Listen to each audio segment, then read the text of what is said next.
Dear student, welcome back. Political science की lecture series में आज हम डिस्कस करने वाले हैं कोल्ड वॉर को, जो 1945 से 1989 तक का टाइम पीरियड माना जाता है। और फिर जैसे जैसे यूएसएसआर का कोलैप्स होता है और द कोल्ड वॉर का एंड होता है। तो आज हम डिस्कस करेंगे कोल्ड वॉर के मल्टीपल एस्पेक्ट, जिसमें है कि व्हाट इज कोल्ड वॉर। और इसके बाद हम डिस्कस करेंगे कि इसका ओरिजिन कैसे हुआ, कैसे जो ये दो पावर ब्लॉक्स थे वो कैसे ओरिजिन में आए, ये दो पावर ब्लॉक्स थे ये इनके बीच में डिफरेंसेस क्या था, कॉन्फ्लिक्ट किस चीज़ को लेकर था। फिर डिस्कस करेंगे कि कोल्ड वॉर के कॉजेस क्या थे, रीजन क्या थे। इसके बाद से कोल्ड वॉर के दौरान क्या इंपॉर्टेंट ऐसे इवेंट्स हुए, क्योंकि जैसे कि आपको पता है कि कोल्ड वॉर कोई डायरेक्ट फील्ड में बैटल के रूप में नहीं लड़ा गया था, जैसे कि फर्स्ट वर्ल्ड वॉर लड़ा गया या सेकेंड वर्ल्ड वॉर लड़ा गया। तो इसमें कुछ इम्पोर्टेंट इवेंट्स थे जिसे एरेना ऑफ कोल्ड वॉर कहते हैं। और उन एरेना ऑफ वॉर के माध्यम से जो इवेंट्स हुए थे उनके माध्यम से आप कह सकते हो कि यहाँ जो दो पावर ब्लॉक्स थे उनके बीच में कॉन्फ्लिक्ट था, कोल्ड वॉर चल रहा था। क्योंकि डायरेक्ट बैटल तो कोई हुआ नहीं कि आप कह सको कि हाँ ये कोल्ड वॉर हो रहा है। तो कुछ कुछ इवेंट्स हो रहे थे, कुछ कुछ एरिनास थे जिनके माध्यम से आप समझ सकते हैं कि क्या सिचुएशन वहां पर चल रही थी। फिर समझेंगे कि how did cold war and. फिर नेक्स्ट हमारा चलेगा कि इस कोल्ड वॉर के इम्पैक्ट्स क्या पड़े वर्ल्ड पे। और इसके बाद हम अपने आंसर को कंक्लूड करेंगे। तो जो डिस्कशन का स्ट्रक्चर रहने वाला है वो कुछ कुछ इस तरीके का होगा कि कोल्ड वॉर का जो ओवरऑल एस्पेक्ट है, ओवरऑल सभी डायमेंशंस हम कवर करने की कोशिश करेंगे जो हमारे एग्जाम पॉइंट ऑफ व्यू से इम्पोर्टेंट है, ताकि आपके सेमेस्टर्स में किसी भी तरीके का क्वेश्चन पूछा जाए, उसके कारण पूछे जाएं, कॉजेस पूछे जाएं, या उसके इम्पोर्टेंट इवेंट्स पूछे जाएं, या उसका इम्पैक्ट क्या पड़ा ये पूछा जाए, आप हर तरीके का क्वेश्चन आंसर करने में आप एबल हो पाए। तो ये हमारा एम एंड ऑब्जेक्टिव रहेगा इस डिस्कशन का। तो सबसे पहले हम समझेंगे अपने आज के लेक्चर में कि व्हाट इज कोल्ड वॉर। तो व्हाट इज कोल्ड वॉर, इसके लिए हम आते हैं अपने इस मैप में। तो ये जो वर्ल्ड मैप है इसके माध्यम से ये रिप्रेजेंट करने की कोशिश की गई है कि कोल्ड वॉर बेसिकली क्या था। वहां पर टू पावर ब्लॉक्स थे, एक यूएसए था, लेड था, ग्रुप था, एंड दूसरा यूएसएसआर था। आपको पता है कि ये दोनों ग्रुप थे, ये पहले एक ही टीम में हुआ करते थे ड्यूरिंग सेकेंड वर्ल्ड वॉर। तो जब सेकेंड वर्ल्ड वॉर की लड़ाई लड़ी इन्होंने, तो इन्होंने साथ में एज अ टीम मेंबर मिलकर लड़ा।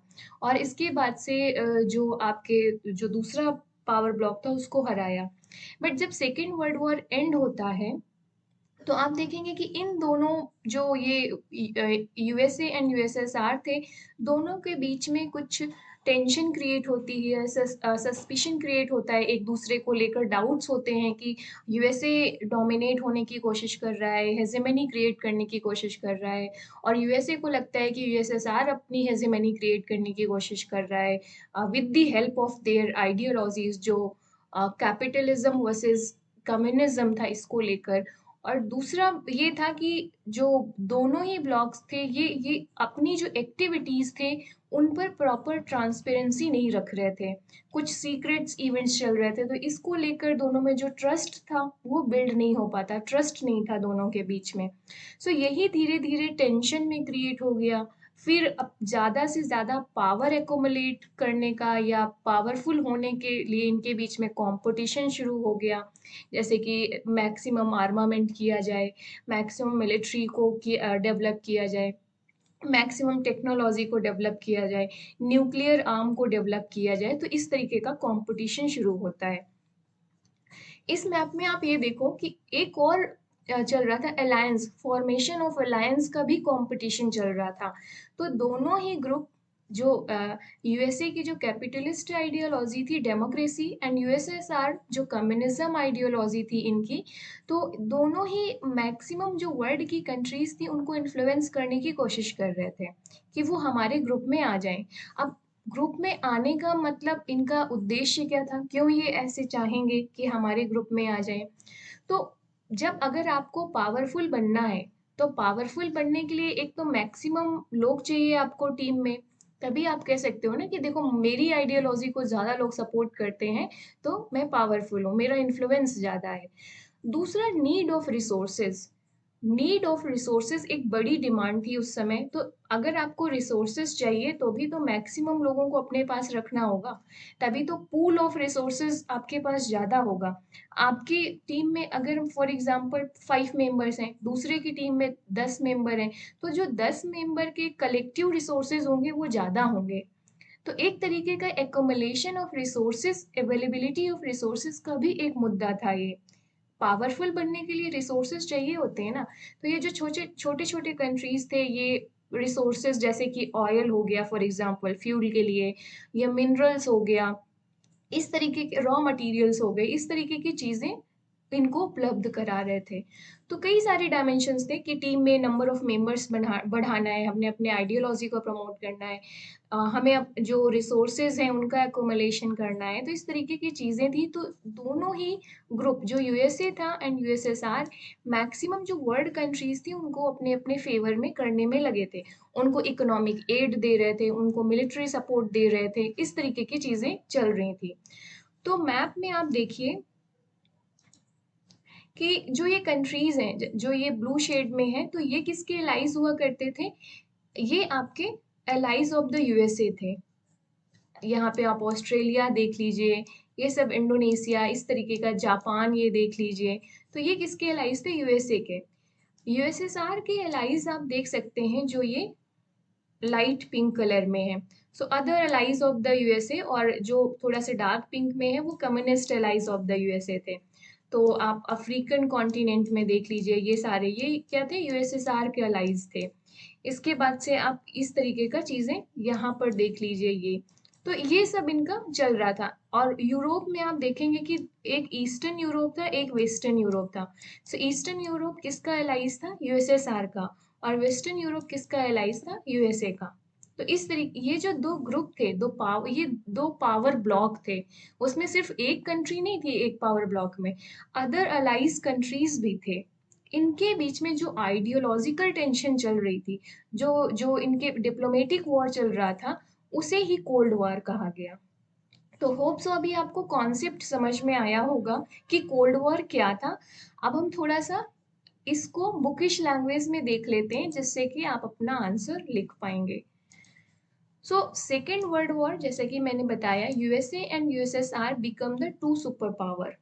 One nation tried to reduce the power of other. मतलब दोनों कंट्रीज चाह रहे थे कि वो दूसरे की पावर को रिड्यूस करें और अपनी पावर को इंक्रीज करें। तो ये जो इनडायरेक्ट कंपटीशन चल रहा था between these two super power led group, इसी को कोल्ड वॉर कहते हैं। अमेरिका जो था उसने लीडरशिप ली कैपिटलिस्ट कंट्रीज की, और जो सोवियत रसिया था यूएसएसआर, उसने लीडरशिप ली कम्युनिस्ट कंट्रीज की।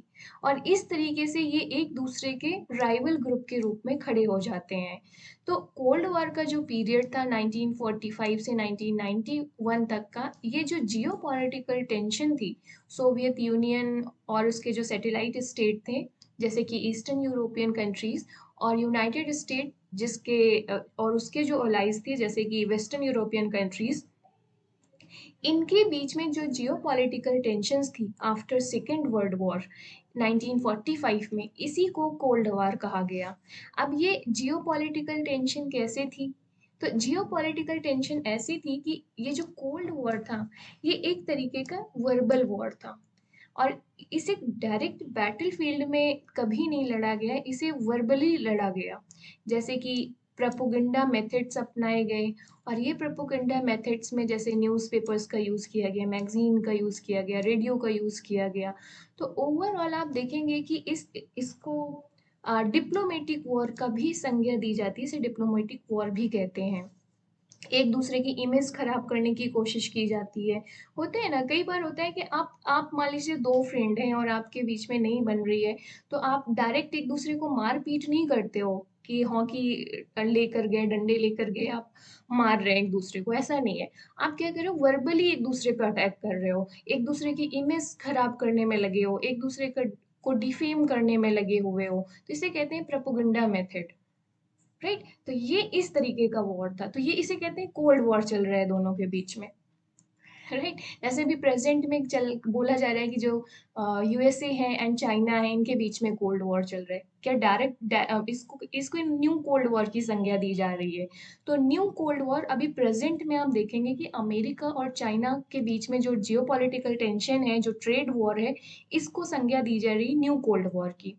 तो क्या दोनों लड़ रहे हैं आपस में? कहीं युद्ध आपको दिख रहा है? नहीं हो रहा है ना। जैसे अभी ताइवान में जो इशू हुआ, जो यूएसए की स्पोक पर्सन जो गई वहां पर, तो ये डायरेक्ट वॉर नहीं चल रहा है। एक दूसरे को डिफेम करने में लगे हैं, एक दूसरे के अगेंस्ट प्रोपोगंडा कर रहे हैं, एक दूसरे के कंपनीज को बंद कर रहे हैं, जो ट्रेड है उस पे उसमें ज्यादा से ज्यादा कस्टम ड्यूटी लगा रहे हैं, तो फ्री ट्रेड को डिमोट कर रहे हैं, इस तरीके की चीजें अडॉप्ट कर रहे हैं। तो इसी तरीके की कुछ जैसे अलायंसेस भी चल रहे हैं, जैसे अमेरिका ने क्वाड बनाया, ऑकस बनाया इंडो पैसिफिक एरिया में। इसी तरीके से चाइना का आप देखेंगे कि ब्रिक्स बनाया, फिर संघाई कोऑपरेशन ऑर्गेनाइजेशन बनाया, न्यू डेवलपमेंट बैंक स्टैब्लिश की, जो ब्रिटेन वुड्स सिस्टम है आईएमएफ एंड वर्ल्ड बैंक, उसका ऑल्टरनेटिव सिस्टम ला रहे हैं, जैसे एशियन इंफ्रास्ट्रक्चर डेवलपमेंट बैंक बनाया। तो इस तरीके की one belt one road, silk road जो चल रहा है चाइना का, तो ये सारी चीजें क्या है? ग्रुपिज्म चल रहा है, अलायंसेस चल रहे हैं, कंपटीशन चल रहा है। तो ये सब ट्रेड, इसे ही तो कोल्ड वॉर की संज्ञा दी जा रही है आजकल। स्कॉलर्स का मानना है कि अभी प्रेजेंट में न्यू कोल्ड वॉर चल रहा है, जो यूएसए और चाइना के बीच में। तो यही कुछ सिचुएशन उस टाइम की थी। उस टाइम भी बट उस टाइम सिचुएशन ज़्यादा प्रोमिनेंट थी, आइडियोलॉजिकल वॉर चल रहा था और कुछ ग्रेट एक्सटेंट पर चीज़ें चल रही थी। तो ये था कोल्ड वॉर आपका। तो और थोड़ा बहुत और देखते हैं कि इसका ओरिजिन कैसे हुआ। कोल्ड वॉर की डेफिनेशन लिखने में अब आपको प्रॉब्लम नहीं आनी चाहिए, उसको एक्सप्लेन करने में इंट्रोडक्शन कैसे लिखेंगे इसमें। तो सबसे बड़ा कारण था जो सस्पिशन था एक दूसरे के बीच में, जो ट्रस्ट, लैक ऑफ ट्रस्ट था। जब लैक ऑफ ट्रस्ट होगा तो आप डाउट करेंगे एक दूसरे की एक्टिविटीज में। फॉर एग्जाम्पल जैसे कि आप कोल्ड वॉर के दौरान देखेंगे कि कई सारी चीजें चलती हैं, जैसे कि ट्रूमैन जो पॉलिसी यूएसए की थी, इस तरीके के कि ये क्यों ऐसा कर रहे हैं। फॉर एग्जाम्पल इस मैप के माध्यम से हम समझते हैं, जब अमेरिका ने हेल्प करना शुरू किया इधर टर्की टर्की की, तो इसको डाउट में देखा गया कि ये यूएसए क्या कर रहे हैं, अपना इन्फ्लुएंस के लिए यहाँ पर ऐसा कर रहे हैं। तो यूएसएसआर ने इस पर डाउट किया। इसके बाद से जब जब यूएसए ने एटम बम गिराया था जापान में, तो यूएसएसआर का कहना था कि हमें इस बारे में इन्फॉर्म क्यों नहीं किया यूएसए ने। तो लैक ऑफ ट्रांसपेरेंसी थी, इसकी वजह से डाउट क्रिएट होते हैं कि इनकी कहीं अलग प्लानिंग तो नहीं चल रही है। उसी तरीके से आप क्यूबा क्राइसिस देखेंगे यहाँ पर, अभी हम आगे इसको डिटेल में डिस्कस करेंगे कि क्यूबा क्राइसिस क्या था। तो इसको लेकर डाउट हुआ यूएसए पर, जैसे जो फिडल क्रास्तो आते हैं यहाँ पर। तो इस तरीके की चीजें चल रही थी। वियतनाम वॉर हुआ, अफगानिस्तान वॉर हो गया, और कोरियन वॉर हुआ। तो ये सारे जो इवेंट थे एक दूसरे के लिए सस्पिशन क्रिएट कर रहे थे, डाउट क्रिएट कर रहे थे between Soviet Russia and the western countries जो अमेरिका लेड था उनके बीच में। और यहीं से शुरू होता है इनका कोल्ड वॉर। तो अब कारण देख लेते हैं, क्यों शुरू हुआ, ओरिजिन क्या, रीजन समझ में आया आपको कि कैसे शुरुआत कहाँ से होती है? सस्पिशन से, लैक ऑफ ट्रस्ट से, लैक ऑफ ट्रांसपेरेंसी से, और एम्बिशंस जो अपने अपने थे हेजेमनी के, पावरफुल होने के, वो। तो अब देखते हैं कि इसके कारण क्या थे। So there were various factors responsible for the outbreak of the cold war, आप देखेंगे। और ड्यूरिंग दी वर्ल्ड वॉर जब एलाइड कंट्रीज और सोवियत यूनियन मिलकर एक्सिस पावर के अगेंस्ट में लड़ रहे थे, इसके बाद बहुत सारे ऐसे फैक्टर्स बने, राइट जो वॉर टाइम अलायंस था could not work out after the world war to.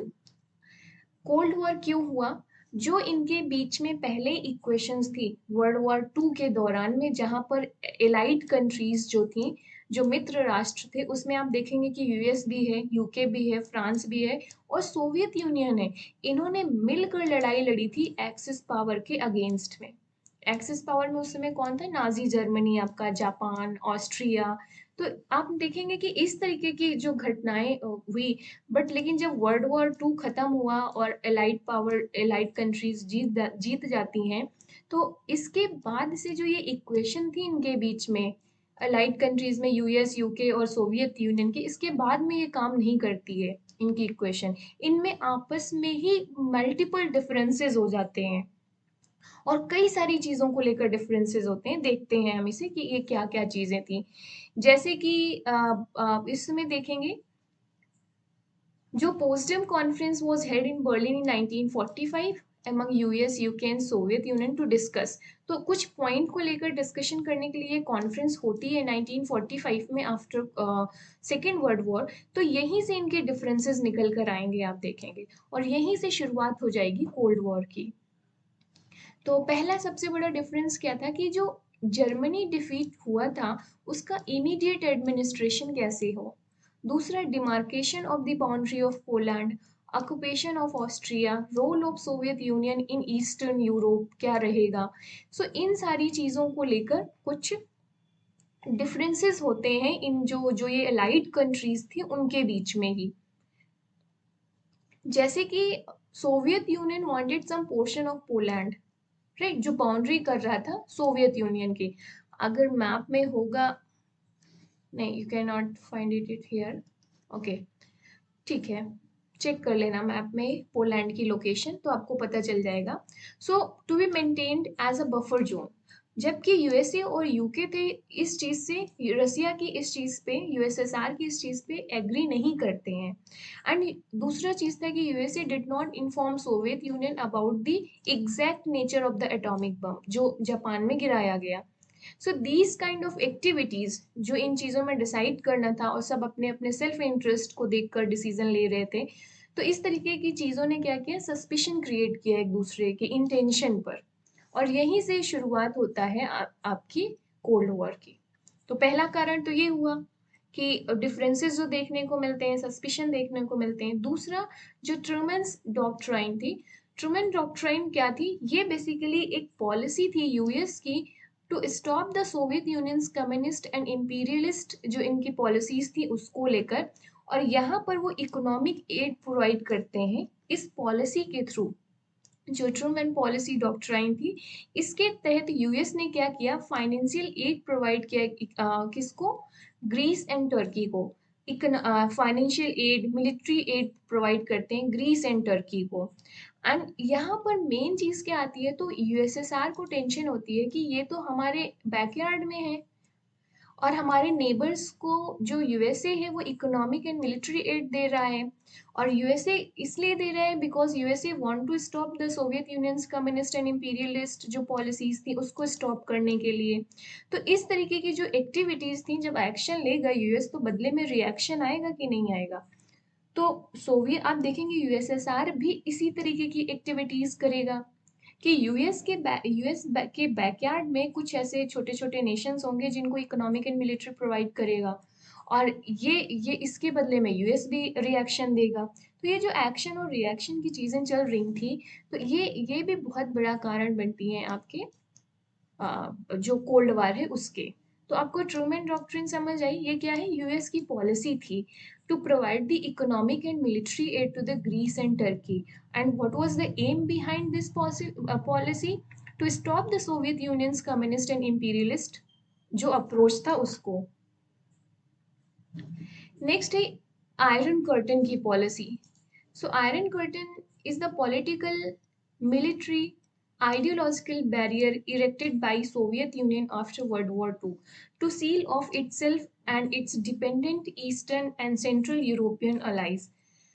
Basically जो ये आयरन कर्टन की बात की जाती है, इट इज, अगर इस मैप में देखें आप, एक मैप इंक्लूड किया है मैंने इसके लिए, हाँ ये, तो आप ये देखिए, ये जो आयरन कर्टन क्रिएट किया गया, ये आपका जो यूरोप है, ये आपका वेस्टर्न यूरोप हो गया, ये ईस्टर्न यूरोप हो गया।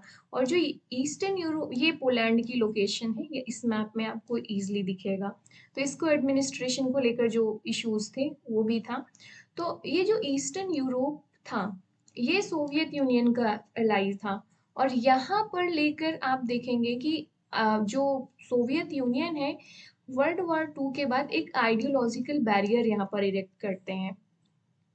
और जो ये जो ईस्टर्न और सेंट्रल यूरोपियन अलाइज थे, आप देखेंगे कि इनके जो जो नॉन कम्युनिस्ट एरिया थे, उनके कॉन्टैक्ट को रोकने के लिए, वहां से माइग्रेशन रोकने के लिए, so on the east side of the iron curtain were the countries that were connected, or you can say that they influenced by the Soviet Union.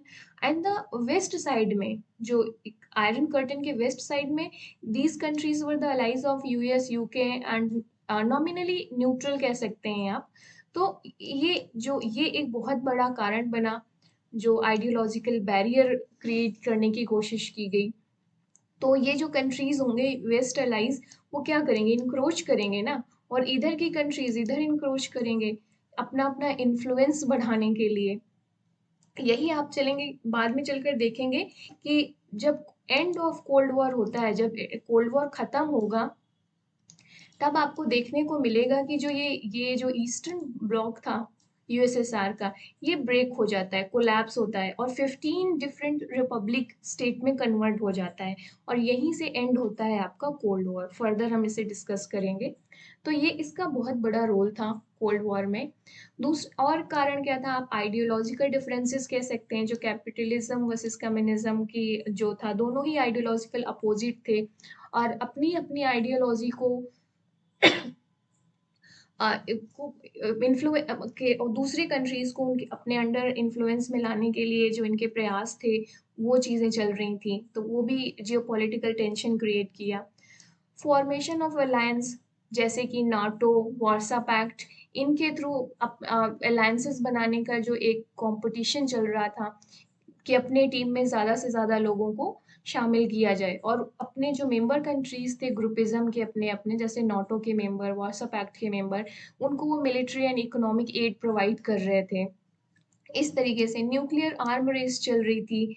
तो ये बहुत कारण थे, कई सारे ये मेजर फैक्टर्स थे जो आप लिख सकते हैं कि what were the causes of cold war. These were some major factors जो रिस्पॉन्सिबल रहे थे आपके कोल्ड वॉर को लेकर। तो अभी आपने ईस्टर्न और वेस्टर्न यूरोप की लोकेशन भी देख ली, पोलैंड की लोकेशन भी आपने यहाँ पर देख ली, और इधर जर्मनी का लेकर जो चल रहे थे। अभी हम बर्लिन वॉल का कॉन्सेप्ट देखेंगे कि किस तरीके से जर्मनी को कितने पार्ट में डिवाइड किया था इन्होंने।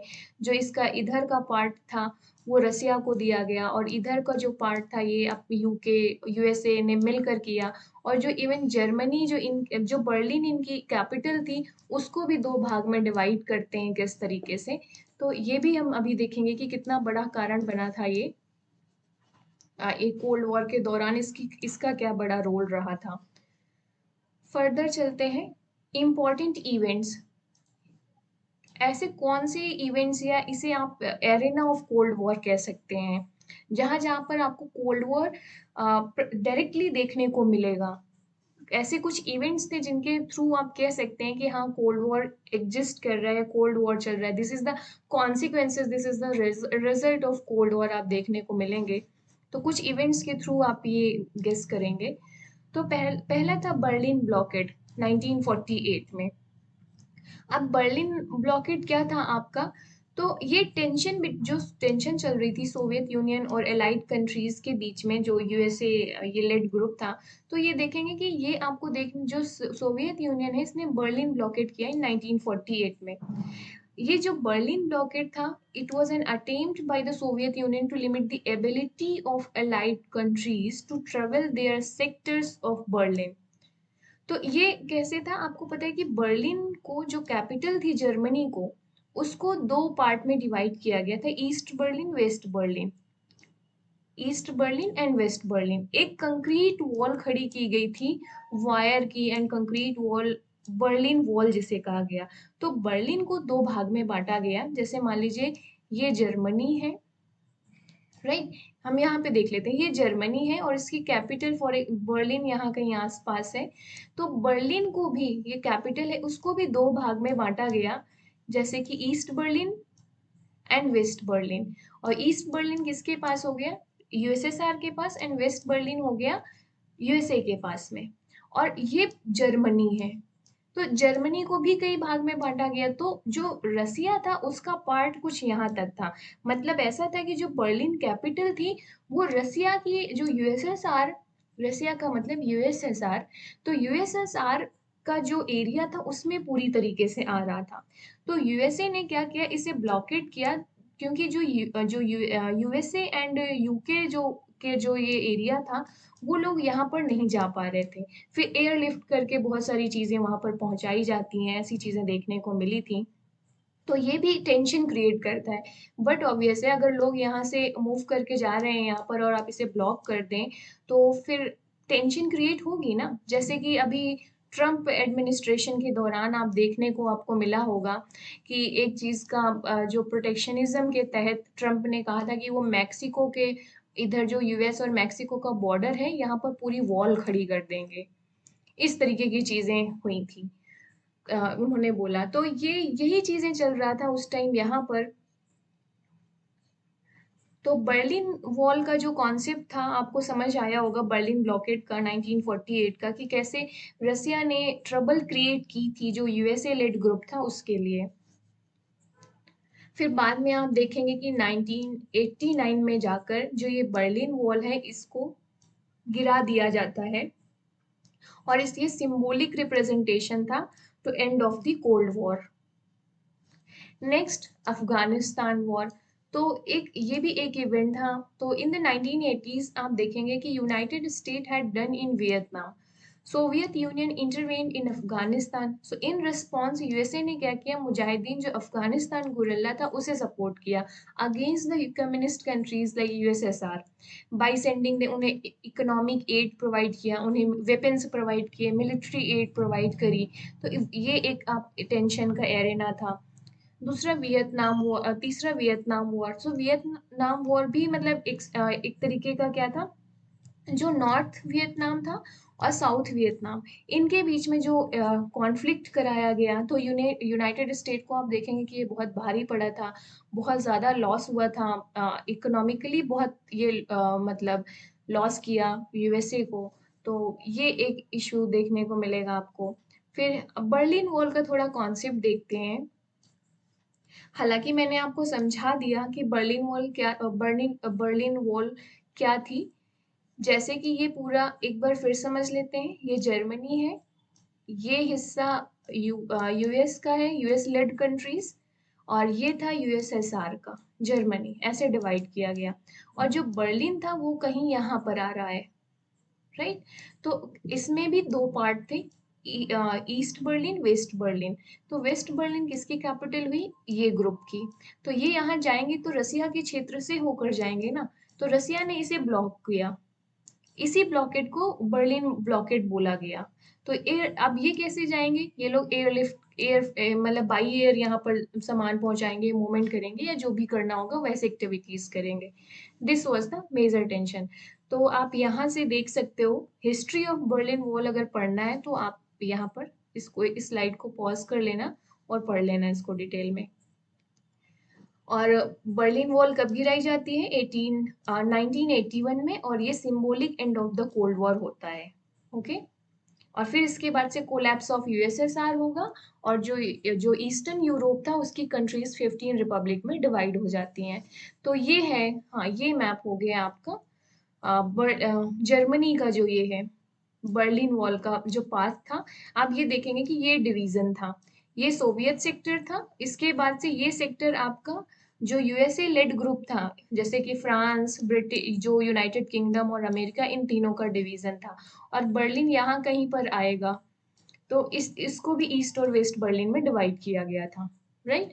तो होप सो कि अभी आपको क्लियर हो गया होगा बर्लिन वाला इशू।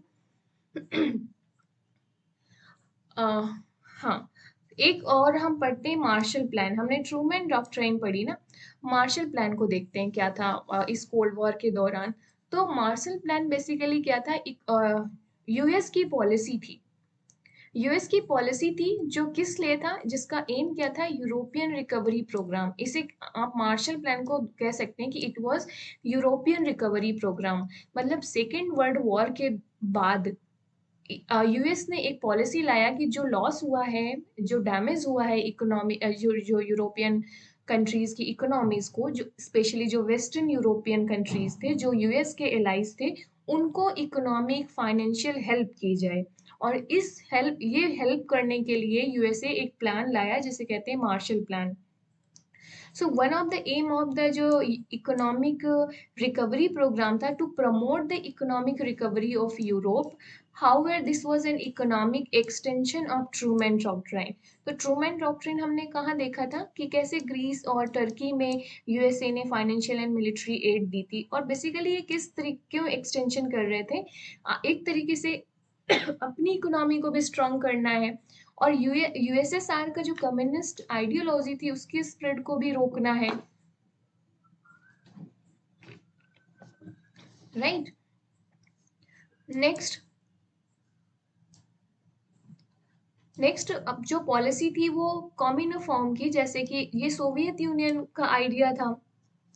बेसिकली इसको जो मार्शल प्लान है इसको डॉलर इंपीरियलिज्म की संज्ञा देता है सोवियत यूनियन। सो इसी तरीके से ये कि जो अब एक्शन का रिएक्शन देखने को आपको मिलेगा।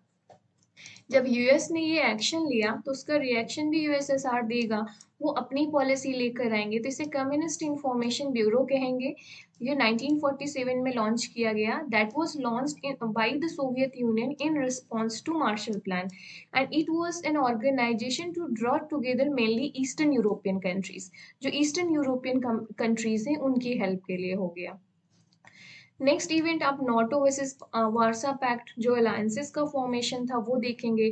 सो नाटो जो नॉर्थ अटलांटिक ट्रीटी ऑर्गेनाइजेशन था, तो इससे आप देखेंगे कि जो बर्लिन ब्लॉकेड हुआ उसके बाद आप देखेंगे कि जो वेस्ट की जो मिलिट्री अनरेडीनेस एंड जो एक तरीके से, हाँ, तो जो ये बर्लिन ब्लॉकेड हुआ था ये ऑल ऑफ सडन था। वेस्टर्न जो अलाइज थे, जो यूएसए लेड अलाइज थे, they were not ready for such kind of activities. इसके लिए इन्होंने मिलिट्री, फिर इसके बाद देखेंगे कि अपनी प्रिपेयर्डनेस को इन्होंने बढ़ाया, अपनी रेडीनेस को बढ़ाने के लिए मिलिट्री जो अलायंसेस बनाना शुरू किए।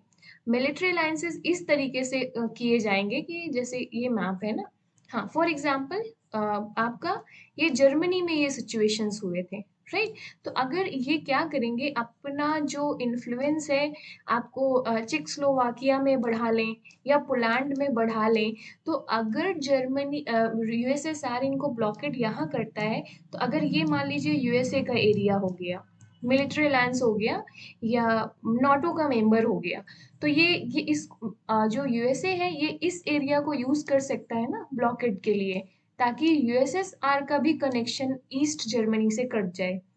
तो मेन जो जो मिलिट्री अलायंसेस या फॉर्मेशन किया गया था उनका एम एंड ऑब्जेक्टिव यही था कि अपनी रीच आउट को बढ़ाई जाए। अब अगर मान लीजिए यूएसएसआर अगर फॉर एग्जांपल यहाँ पे अपना मिलिट्री बेस बना लेता है, तो उसकी रीच यहाँ तक हो जाएगी कि नहीं हो जाएगी। ऐसे करके इन्होंने मिलिट्री अलायंसेस को बनाना शुरू किया। मेन पर्पस यही था कि अपनी रीच आउट को, अपनी जो मिलिट्री रेडीनेस था, प्रिपेयर्डनेस थी, इसको इनहेंस किया जाए। तो आप देखेंगे कि नाटो का फॉर्मेशन होता है और इसमें बहुत सारी कंट्रीज ज्वाइन करती हैं। इसी तरीके से वार्सा पैक्ट आता है, एक्शन का रिएक्शन देखने को मिलेगा। तो रिएक्शन में जो यूएसएसआर है वो अपना मिलिट्री ऑर्गेनाइजेशन बनाता है 1955 में। और आप देखेंगे कि रसिया और इसके जो सैटेलाइट स्टेट थे, जो कम्युनिस्ट आइडियोलॉजी को सपोर्ट कर रहे थे, वो इसको इसको ज्वाइन करेंगे आकर।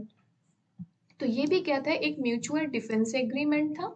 और जो मतलब जो वेस्टर्न कंट्रीज थी, जो मतलब यूएसए एंड जो वेस्टर्न यूरोप, इनके अगेंस्ट इनको टारगेट किया गया। तो ये नाटो एंड वार्सा पैक्ट था, ये मिलिट्री अलायंसेस थे।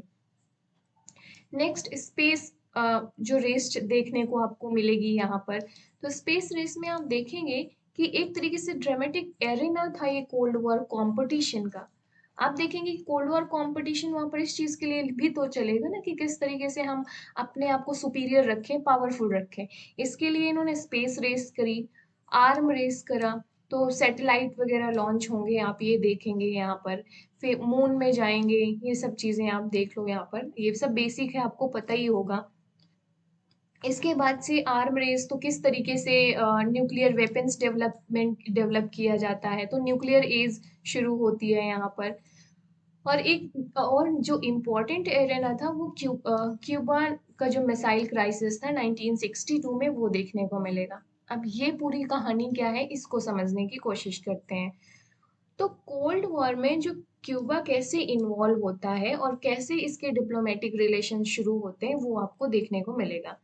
तो जब यूएस ने ब्रोक ऑफ किया अपने डिप्लोमेटिक रिलेशन क्यूबा से इन 1961 में, एंड सोवियत यूनियन ने अपना इकोनॉमिक एड बढ़ा देता है क्यूबा में। अब ये क्यों डिप्लोमेटिक रिलेशन को इन्होंने किया, मेन ये था 1961 में USA planned a Bay of Pigs in invasion of Cuba. Bay of Pigs मतलब ये मैप अगर आपको विजिबल हो, तो यहाँ पर ये क्यूबा का एरिया है, आप ये देख रहे हो, ये क्यूबा। तो यहाँ पर पहले डिक्टेटरशिप हुआ करती थी, जो एक गुड फ्रेंड थे वो लीडर यूएसए के, सब ठीक ठाक चल रहा था। फिर आप देखेंगे कि यहाँ पर कम्युनिस्ट रिवॉल्यूशन होती है, और जो फिदेल कास्ट्रो है वो आते हैं आपके पावर में आते हैं। वो कम्युनिस्ट आइडियोलॉजी के साथ आते हैं और उनके रिलेशन बढ़ जाते हैं रसिया के साथ में। अब यूएसए अपने बैकयार्ड में कभी ऐसे एक्टिविटीज होने नहीं देंगे, तो इन्होंने प्लान किया, यहाँ पर बे ऑफ पिक्स था वहां पर कि इस पे इन्वेजन करना है, अटैक करना है। तो इसकी खबर जब यूएसएसआर को मिलेगी, तो वो भी अपनी मिलिट्री पहुंचाएंगे वहां पर, है ना। तो ये क्यूबन क्राइसिस चल रही थी। इसको और डिटेल में समझते हैं कि हाँ, जब यूएसए ने प्लान किया Bay of Pigs invasion of Cuba को, intending to overthrow the head of Cuban state, जो फिदेल कास्ट्रो का स्टेट आया था, जो कम्युनिस्ट स्टेट एस्टेब्लिश हुआ था, उसको ओवरथ्रो करने के लिए। तो अब ये बैक की सपोर्टेड जो फिदेल कास्ट्रो गवर्नमेंट थी, ये इसको सोवियत यूनियन सपोर्ट कर रहा था। तो क्या वो संभव होने देंगे, इसे कभी पॉसिबल नहीं होगा ये, कि वो उसे ये इस तरीके की चीजें हो जाएं। तो इस तरीके से फिदेल कास्ट्रो, जब ऐसा प्लान बना, तो फिदेल कास्ट्रो ने सोवियत यूनियन से हेल्प मांगी, मिलिट्री हेल्प। तो आप देखेंगे कि जो सोवियत यूनियन है decided to set up nuclear missile launchers in Cuba aimed at the USA. तो इसे ही क्यूबा मिसाइल क्राइसिस की संज्ञा दी जाती है, कि जब यूएसएसआर ने, जो सोवियत यूनियन है, वो अपने जो सैटेलाइट स्टेट था क्यूबा, उसको हेल्प करने के लिए मिसाइल सेटअप करते हैं, जो टारगेट कर रही थी यूएसए को। और इधर से यूएसए इसको हमला करने का, मतलब इस ये जो इन्वेजन था, जो बे ऑफ पिक्स में, ये प्लान कर रहे थे। तो ये अपने अपने वेपन्स यहाँ पे सेट कर दिए। तो ये इसे कहा जाता है peak of the cold war. Peak of the cold war आपको देखने को मिलेगा। तो दोनों सुपर पावर थी जो, ये क्यूबन मिसाइल क्राइसिस थी basically, this brought two super powers on the brink of nuclear war. क्योंकि यहाँ पर दोनों ने न्यूक्लियर वेपन्स डेवलप कर लिए थे, और दोनों ही ऑलमोस्ट, मतलब एक तरीके से इस कंडीशन में पहुंच गए थे जहाँ पर कि मतलब वॉर होने को ही था। बट यहाँ पर सबसे बड़ा रोल आता है जॉन एफ कैनेडी का। क्योंकि जब इसके पहले जापान में जब एटम बम गिराया गया, तो इसका जो डैमेज हुआ था, जो लॉस हुआ था, वो पूरी दुनिया ने देखा था।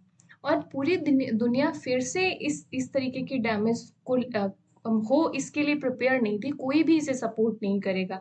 इवन जो यूनाइटेड स्टेट था और जो सोवियत यूनियन था, वो भी इनके कॉन्सिक्वेंसेस से अवेयर थे।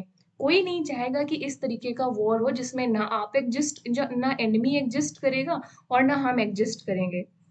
ऐसा तो है नहीं कि सिर्फ आप न्यूक्लियर वॉर करोगे तो मास डिस्ट्रक्शन नहीं होगा, सिर्फ एनिमी आपका खत्म हो जाएगा, आप बचे रह जाएंगे। तो ये नहीं होगा। तो फुल फ्लेज्ड वॉर होने से यहाँ पर बच जाता है, क्योंकि जो न्यूक्लियर वेपन्स, न्यूक्लियर वॉर के जो कॉन्सिक्वेंसेस थे, everyone was aware with those consequences.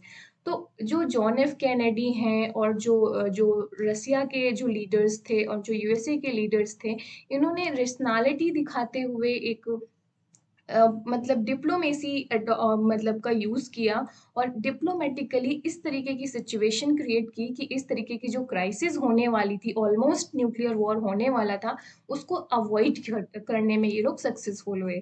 John F Kennedy को बाद में इसके लिए प्रेज भी बहुत किया जाता है। तो जो क्यूबान मिसाइल क्राइसिस थी, इस तरह फाइनली यहाँ पर न्यूक्लियर वॉर नहीं होता है। तो होप सो यू गॉट कि क्यूबान मिसाइल क्राइसिस क्या थी।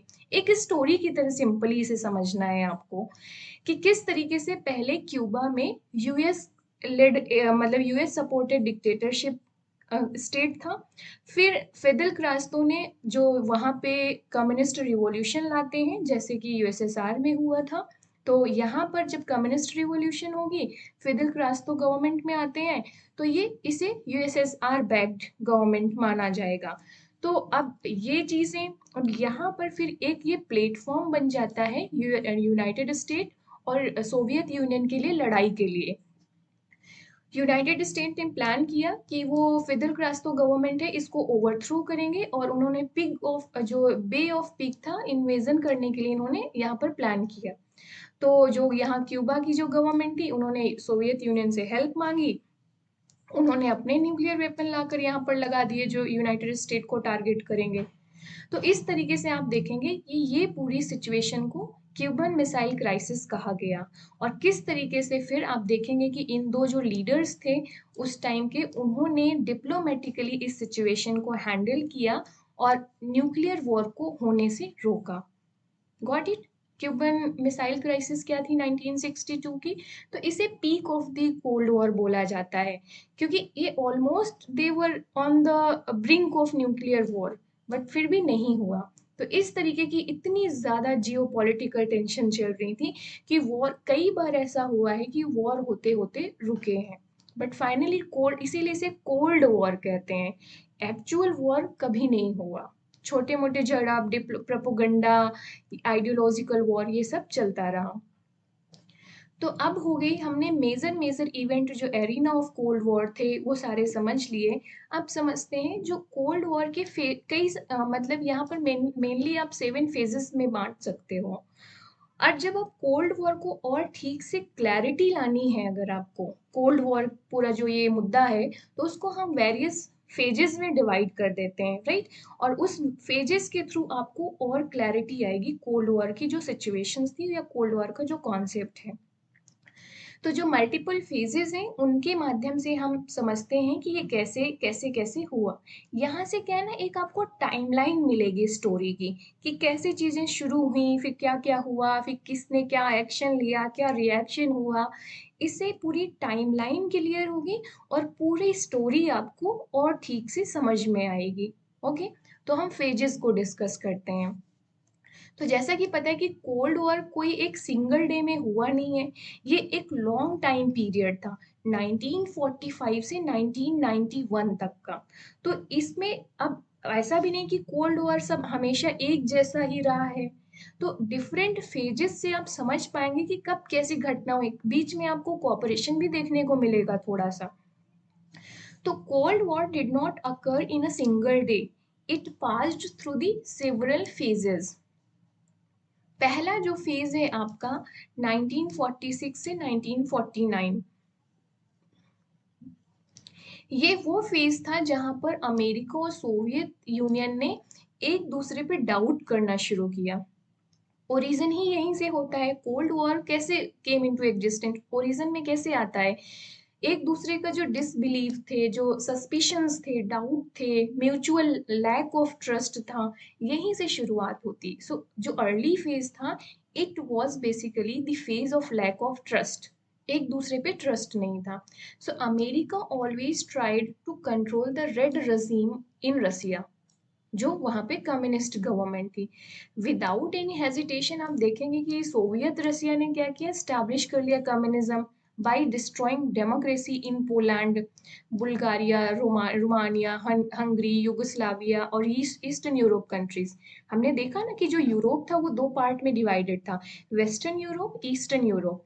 जो वेस्टर्न यूरोप था आपका, वहां पर यूएस लेड एलाइज थे, यूएस के सैटेलाइट स्टेट थे।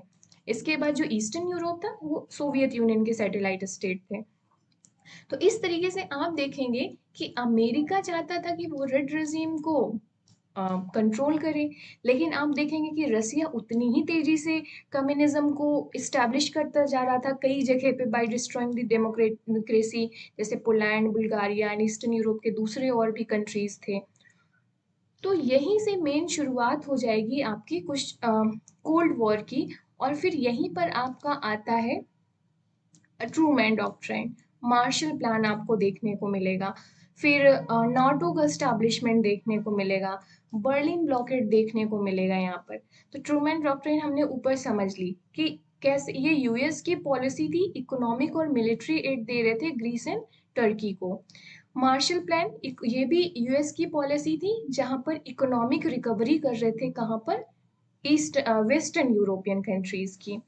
इसी तरीके से बर्लिन ब्लॉकेड हमने देख लिया कि कैसे रसिया ने बर्लिन ब्लॉकेड किया था to limit the to to control the access of जो यूएसए लेड ग्रुप था उसका बर्लिन में।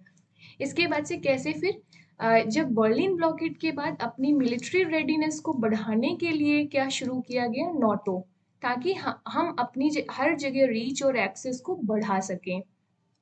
तो मिलिट्री फॉर्मेशन, मिलिट्री अलायंसेस बनाए गए। तो ये पहला फेज था। दूसरा फेज जो आपका चलता है 1949 से 53 तक, यहाँ पर आपको क्या देखने को मिलेगा इस फेज में कि ट्रिटी वॉज, कई सारे ट्रिटी साइन होती हैं यहाँ पर। अमेरिका अमेरिका भी करेगा, आपका सोवियत यूनियन भी करेगा। यहाँ पर आपको देखने को मिलेगा नॉर्थ कोरिया का वॉर देखने को मिलेगा, कैसे नॉर्थ कोरिया और साउथ कोरिया के बीच में जो वॉर होता है वो। फिर अमेरिका कितने डॉलर स्पेंड करता है प्रोपेगेंडा अगेंस्ट द कम्युनिज्म, तो यहाँ पर आइडियोलॉजिकल जो कॉन्फ्लिक्ट्स था वो काफ़ी स्ट्रॉन्ग हो जाता है। फिर यहाँ पर आप देखने को मिलेगा कि कैसे रसिया अपनी पावर को इक्वल में लाने की कोशिश करेगा यूएसए की, और किस तरीके से अपना atom bomb, nuclear weapons develop करने की कोशिश करते हैं। सेकेंड फेज में आपको ये देखने को मिलेगा। थर्ड फेज में आप देखेंगे 1953 से 1957, यहाँ पर यूनाइटेड स्टेट ऑफ अमेरिका ने सीटो को फॉर्म किया 1945 में, और इसका ऑब्जेक्टिव क्या था, to reduce the Soviet Russia's influence, Soviet Russia का, यूएसएसआर का इन्फ्लुएंस रिड्यूस किया जाए। इस तरीके से आप देखेंगे कि अमेरिका ने जो मिडिल ईस्ट में ऑर्गेनाइजेशन फॉर्म किया, अमेरिका मिलिट्री असिस्टेंस देता है बहुत सारी कंट्रीज को, जो अपने अपने मिलिट्री बेस बनाता है सोवियत रसिया के अराउंड में। एक तरीके से सोवियत रसिया या यूएसएसआर को घेरने की पूरी कोशिश की गई। फिर वियतनाम वॉर स्टार्ट हुआ। फिर to reduce the American power, Russia ने वार्सा पैक्ट लाया 1955 में। रसिया ने भी कई सारे डिफेंस पैक्ट साइन किए। Getting it? तो इस तरीके आप देखेंगे कि यहाँ पर भी एक्शन रिएक्शन चलता रहा। फिर फोर्थ फेज में आकर आप देखेंगे जो 1957 से 62 था, तो यहाँ पर आपको देखने को मिलेगा जो अमेरिकन जो लीडर और जो सोवियत यूनियन के लीडर हैं उनका वो जो एक दूसरे की एक्टिविटीज है। So both the countries were annoyed for U2 accident and for the Berlin crisis जो हुआ था। तो 1961 में Soviet Russia made a Berlin wall बनाएंगे यहाँ पर to check the immigration from the eastern Berlin to western Berlin, ये हमने देखा। फिर 1962 में आपको क्यूबा मिसाइल क्राइसिस देखने को मिलेगा, जिसने कोल्ड वॉर का पीक भी कह सकते हैं आप। तो इस तरीके के जो इंसिडेंट हुए, आप देखेंगे कि इसको बहुत ही ज़्यादा कोल्ड वॉर को एक तरीके से पीक पर लेकर जाते हैं। हमने क्यूबा मिसाइल क्राइसिस क्या था हमने ये समझ ही लिया।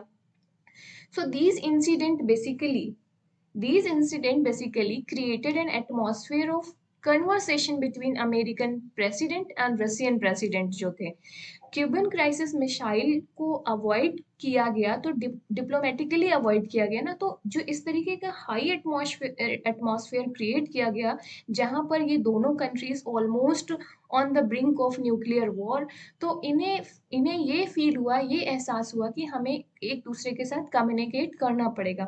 सो एटमॉस्फेयर ऑफ कन्वर्सेशन यहाँ पर आपको देखने को मिलेगा कि किस तरीके से जो क्यूबान मिसाइल क्राइसिस थी, ये एक एटमॉस्फेयर बनाती है फॉर द कन्वर्सेशन, कि दोनों जो ग्रुप हैं, जो पावर ब्लॉक्स हैं, उनके लीडर्स आए, एक टेबल पर बैठें और कम्युनिकेट करें कुछ मुद्दों पर। तो एक तरीके से एटमॉस्फेयर ऑफ कन्वर्सेशन था, ये डिप्लोमेसी की तरफ ले जाएगा। So America assured Russia that कि ये अटैक नहीं करेगा क्यूबा पर। राइट। जब अमेरिका ने रसिया को एश्योर किया कि वो क्यूबा पर अटैक नहीं करेगा, तो रसिया ने फिर अपने वहां से मिसाइल्स को विड्रॉ कर लेते हैं इस फेज में। तो यहाँ से एटमॉस्फेयर ऑफ कन्वर्सेशन निगोशिएशंस आपको शुरू होगा थोड़ा सा। सो अब देखते हैं फिफ्थ फेज जो 1962 से 69 के बीच में। तो जो ये फेज था 1962, आप देखेंगे किस तरीके से पीक पे पहुंच गया था for the mutual suspicion between USA and USSR, जब क्यूबान मिसाइल क्राइसिस होता है। तो फिर आप देखेंगे कि यहाँ पर जब क्यूबान मिसाइल क्राइसिस की जो घटना होती है उसके बाद से एक डिमांड उठेगी, वर्ल्ड वाइड कंसर्न कंसर्न आता है, पब्लिक ओपिनियन आता है कि there was a demand to ban on the nuclear weapons. क्योंकि इस तरीके से अगर न्यूक्लियर, अगर दोबारा एक घटना को मान लो अवॉइड कर पाए, अगर नहीं कर पाते तो उसका कॉन्सिक्वेंसेस और जो रिजल्ट परिणाम होते कितने भयानक हो सकते थे ना। तो डिमांड उठने लग गई कि जो न्यूक्लियर वेपन्स हैं उनको डिस्ट्रॉय किया जाए, बैन किया जाए। तो उस टाइम एक हॉटलाइन एस्टैब्लिश की जाती है व्हाइट हाउस और क्रेमलिन के बीच में, कि कम्युनिकेशन हो पाए। और यहाँ पर जो आप देखेंगे कि these compelled both parties to refrain from the nuclear war से दूर रहें। और inspire of that Vietnam problem and the problem in Germany kept cold war between USA and USSR in fact. तो ये था इशू फिफ्थ फेज की।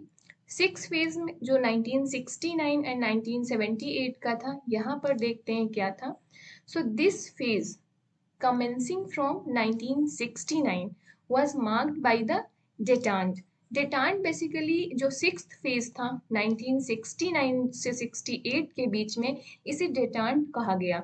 detente मतलब होता है कि ease of relation, improvement in the relation। मतलब जो ये फेज था, आप देखेंगे कि किस तरीके से ये फिफ्थ और सिक्स्थ फेज थे, किस तरीके से एटमॉस्फेयर ऑफ कम्युनिकेशन या एटमॉस्फेयर ऑफ कन्वर्सेशन को स्टैब्लिश करते हैं। तो जो सिक्स्थ फेज था, यहाँ पर आपको देखने को मिलेगा कि किस तरीके से ये जो फेज है उसको नाम दिया स्कॉलर्स ने डिटांट। मतलब there were some improvement in the relations, there were some ease in their relations. तो अब ये ईज क्यों थी? क्योंकि न्यूक्लियर वॉर को अगर आपको अवॉइड करना है तो कम्युनिकेशन करना पड़ेगा ना। दोनों जो लीडर थे, USA led and USSR led, Soviet Union led, उनको एक टेबल पर आना पड़ेगा डायलॉग के लिए, कम्युनिकेट के लिए। तो इस पीरियड को 1969 से 1978 को बोला गया डेटांट, मतलब there were some improvement in the relation. तो जो American president and Russian president हैं, उन्होंने वाइटल रोल प्ले किया कि कोल्ड वॉर को ख़त्म किया जाए इस तरीके की टेंशन। क्योंकि न्यूक्लियर वॉर अगर हो गया तो ये सबके लिए हार्मफुल है। तो आप देखेंगे कि कोऑपरेशन शुरू होता है दोनों के बीच में। जब कोऑपरेशन होगा तो कुछ ट्रिटीज साइन की जाएंगी एक दूसरे के साथ में, ताकि ट्रस्ट बना रहे, एक दूसरे को एश्योर कर पाए ये लोग। तो सॉल्ट ट्रिटी ऑफ 1972 साइन की जाती है। फिर 1975 में आप देखेंगे कि किस तरीके से कॉन्फ्रेंस होती है। और तो ये जो कॉन्फ्रेंसेस एंड ट्रिटीज थी, ये जो एफर्ट्स हो रहे थे दोनों कंट्रीज के लीडर के बीच में, ये अमेरिका और रसिया को क्लोजर लाते हैं। और जब क्लोजर लाएंगे तो क्या होगा, यहाँ पर इनके बीच में रिलेशन है जो थोड़े से इम्प्रूव होंगे। रिलेशन इम्प्रूव होंगे, डायलॉग स्टैब्लिश होंगे। तो रिलेशन जब अच्छे होंगे तो जो एटमॉस्फेयर है थोड़ा पॉजिटिव बनेगा। और इसी पॉजिटिव एटमॉस्फेयर को कहा गया डेटांट। तो 19 ये थोड़ा सा जो 1969 से 1978 का जो फेज था, ये कुछ इस तरीके का था। फिर लास्ट फेज डिस्कस करते हैं 1979 से 1987। So in this phase, certain changes were noticed in the Cold War, and that is why historians call this phase as a Cold War। In 1979 American जो प्रेसिडेंट थे एंड रशियन प्रेसिडेंट, इन्होंने salt जो salt second treaty sign की थी। But in 1979 the prospect of mitigating cold war, basically ये sudden जो अफगानिस्तान में जो सडन डेवलपमेंट होते हैं, तो ये सारी जो उम्मीदें निकल कर आई थी सॉल्ट वन ट्रिटी से, सॉल्ट टू ट्रिटी से, डेटांट पीरियड से, जो कोऑपरेशन कि अब कोल्ड वॉर एंड होगा, कोऑपरेशन आएगा, इस तरीके की चीजें आएंगी। तो बट ये इनमें डाउट क्रिएट होता है कि क्या वाकई कोऑपरेशन हो पाएगा कि नहीं। तो कुछ घटनाएं होती हैं जिसके बाद आप देखेंगे कि किस तरीके से फिर से कोल्ड वॉर की शुरुआत हो जाती है। यहाँ पर कई तरीके की चीजें देखने को मिलेंगी कि जैसे कि यस, सो अमेरिकन प्रेसिडेंट थे वो ह्यूमन राइट और ओपन डिप्लोमेसी क्रिटिसाइज्ड बाय रसिया। तो ह्यूमन राइट्स और जो ओपन डिप्लोमेसी का जो मुद्दा प्रमोट किया जा रहा था अमेरिका के द्वारा, वो रसिया ने क्रिटिसाइज किया। और सॉल्ट द्वितीय जो सेकेंड ट्रीटी थी उसको अमेरिका की जो सेनेट है उसने रेटिफाई नहीं किया।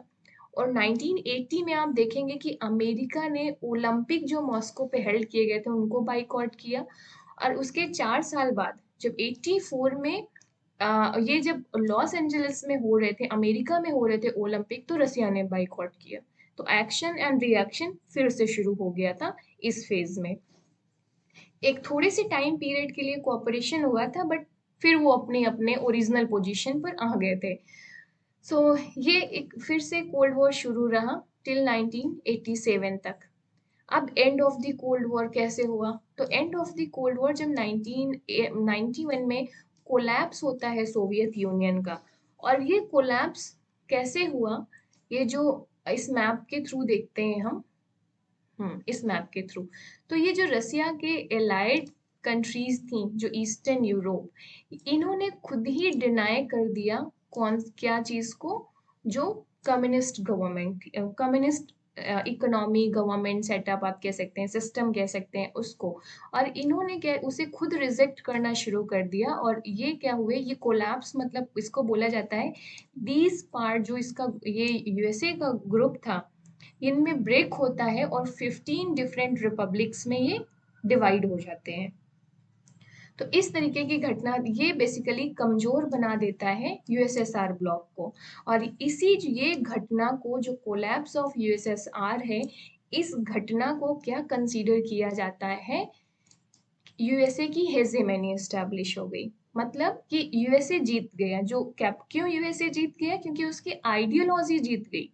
उसकी जो कैपिटलिस्ट आइडियोलॉजी थी वो जीत गई। किसके अगेंस्ट में? Communist ideology.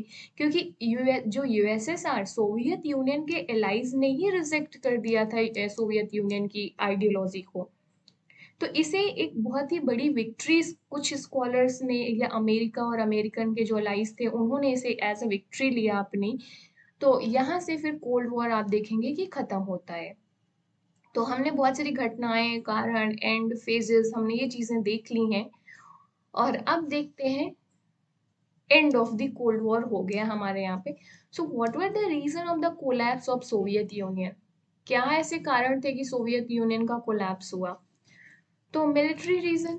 तो यहाँ पर आप देखेंगे कि जो स्पेस रेस और आर्म रेस चल रही थी, they basically drained considerable portion of the Soviet unions resources for military needs. तो जब सोवियत यूनियन के जो रिसोर्सेज थे, बहुत सारे रिसोर्सेज स्पेस रेस और आर्म रेस में लग गए। तो बट ऑब्वियस है जो इकोनॉमी होगा ये उसी तरीके से है। आप सिंपल से समझें, मान लीजिए आपकी कुछ अमाउंट सैलरी है, इसमें दो चीजें होती हैं, एक होता है एक्सपेंडिचर और दूसरा होता है सेविंग। आप जितनी ज्यादा सेविंग करिएगा आप उतने स्ट्रांग रहेंगे कि नहीं, फाइनेंशियली स्ट्रांग रहेंगे ना, कि आपके पास सेविंग है। जितना ज्यादा आप एक्सपेंडिचर करेंगे आपकी सेविंग कम हो जाएगी, तो आप फाइनेंशियली वीक रहेंगे, आपके पास पता चला पैसे ही नहीं है, आपको उधार मांगने पड़ रहे हैं। तो ये कुछ इसी तरीके की सिचुएशंस थी कि जब ये स्पेस रेस आर्म रेस है तो इसमें रिसोर्सेज लगेंगे ना, पैसे लगेंगे, इकोनॉमी का बहुत बड़ा हिस्सा इनमें खर्च होगा, एक्सपेंडिचर होगा। जब एक्सपेंडिचर होगा तो आपके पास सेविंग्स नहीं होंगे, आप अदर चीजों पे डेवलपमेंट में नहीं लगा पाएंगे। तो इस तरीके से इसने कमजोर किया। दूसरा पॉलिसीज थी जो जैसे कि प्रेस्ट्रोइका एंड ग्लैंसनोट, ये रशियन टर्म है गाइस। तो ये इनमें आपको ये जो पॉलिसीज थी ओपननेस की, रिस्ट्रक्चरिंग की पॉलिसीज, इन्होंने भी कुछ हद तक ये जो पॉलिसीज रिस्पॉन्सिबल रही for the end of the cold war. तो यहाँ पर लिबरलाइजेशन शुरू होता है, तो पॉलिटिकल लैंडस्केप को भी आपको देखेंगे कि किस तरीके से ईज मिलती है वहां पर। फ्री मार्केट पॉलिसीज, आप देखेंगे कि धीरे धीरे ये टाइम था जब ग्लोबलाइजेशन शुरू होता है, इंटीग्रेशन ऑफ द इकोनॉमीज शुरू होता है यहाँ पर। सो मार्केट रिफॉर्म्स होना, इंस्टीट्यूशनल रिफॉर्म्स होना, ये सारी चीजें चलती हैं। तो इस वजह से भी आइडियोलॉजी को कहीं ना कहीं तो इम्पैक्ट मिलेगा, ईज मिलेगा ना, अफेक्टेड होगी ना इस चीज से। फिर फॉल ऑफ बर्लिन वॉल जो होता है वो, break of unity in the Eastern Bloc, collapse of Soviet Union, इसके बाद से आप देखेंगे अफगानिस्तान वॉर। तो इस तरीके की चीजें आपको देखने को मिलेंगी। ये बेसिकली इससे ये ओवरऑल होगा, सोवियत यूनियन का कोलैप्स हो जाएगा, and of the cold war हो जाएगा यहाँ पर। अब लास्ट हमारे पास बचा है कि what are the result of cold war. Result मतलब इम्पैक्ट क्या पड़े। तो cold war had basically far reaching implication in the international affair. एक तो पहले की mad race for the manufacture of the sophisticated armament या वेपन्स यहाँ पर शुरू हो जाता है। आप आगे चलकर देखेंगे कि इंडिया ने भी न्यूक्लियर वेपन्स डेवलप किए, पाकिस्तान, चाइना, इन सब ने भी न्यूक्लियर वेपन्स डेवलप किए, ईरान ने भी कोशिश की डेवलप करने की। तो जो ये manufacturing of more sophisticated armaments जैसे न्यूक्लियर वेपन्स, ये सारा शुरू हो जाता है। तो यहाँ पर एक तरीके से बैलेंस ऑफ टेरर या फियर का एटमॉस्फेयर बना रहेगा। इसके बाद कुछ मिलिट्री अलायंसेस बने, नाटो, सीटो, वॉरसपैक्ट, सेंटो, ये सब रहे। ये कुछ ओवरऑल वर्ल्ड टेंशन को ही इंक्रीज किया। फिर क्या रिजल्ट रहा कि जो कोल्ड वॉर हुआ बेसिकली इसने यूएनओ की जो भूमिका थी, जो रोल था, उसको अफेक्ट किया। सो इनइफेक्टिवनेस ऑफ यूएनओ कहीं ना कहीं स्टैब्लिश होती है यहाँ पर। जैसे कि Korean crisis, Cuban missile crisis, Vietnam war हुआ। So these are the best example to show that कि यूएनओ क्या कर रहा था बैठकर। भाई यूनाइटेड नेशन ऑर्गेनाइजेशन को तो इसीलिए स्टैब्लिश किया गया था ना कि कोऑपरेशन होगा, कलेक्टिव सिक्योरिटी स्टैब्लिश की जाएगी। फिर भी इस तरीके की घटनाएं हुई हैं जिसमें सिर्फ अगर अमेरिका अमेरिका कोई वीटो लेकर आता है तो, मतलब अमेरिका कोई प्रपोजल लेकर आएगा तो रसिया वीटो यूज करेगा उसके अगेंस्ट में, रसिया कोई प्रपोजल लेकर आएगा तो अमेरिका उस अपना वीटो यूज करेगा उसके अगेंस्ट में। तो ये यूएन के कोई भी मिशन को सक्सेस नहीं होने देंगे। तो सो यूएनओ को की इनइफेक्टिवनेस देखने को मिलती है। नेक्स्ट क्या रिजल्ट परिणाम था कि third world created, non alignment movement वो केम इनटू द एग्जिस्टेंस।